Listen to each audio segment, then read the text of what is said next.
Hi students. So far we have discussed about the different prescriptive process model, that is a waterfall, incremental and the RAD model. Now let us see what is a specialized process model.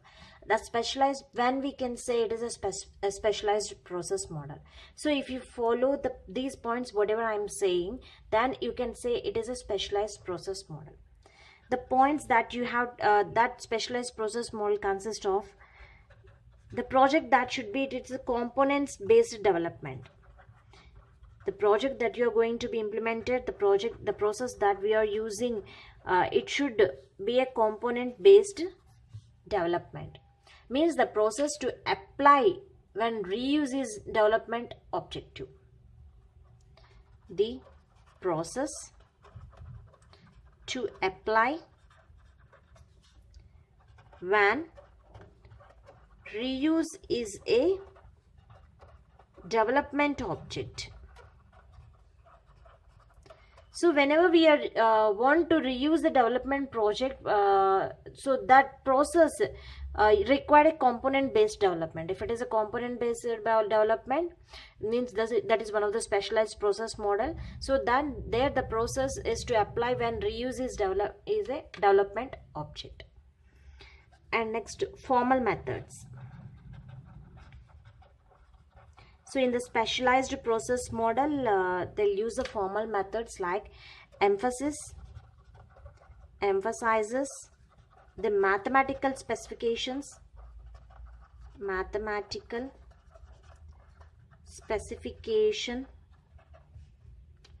of requirements. So the formal method always emphasizes the mathematical specifications of requirements. Next, specialized process model requires the aspect oriented software development. It requires an aspect oriented software development.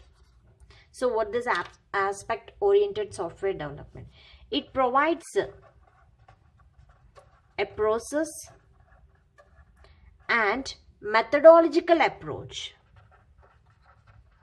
It providing us a process or product with a methodological approach. So that's why we are calling this a specialized process model. We are following some methodological approach for defining, specifying, designing and constructing aspects So if you're following some methodological approaches for designing, defining, specifying and constructing, then you can say it is a specialized process. It is we are using some specialized project and we are following the techniques of specialized process model. And the next is a unified process.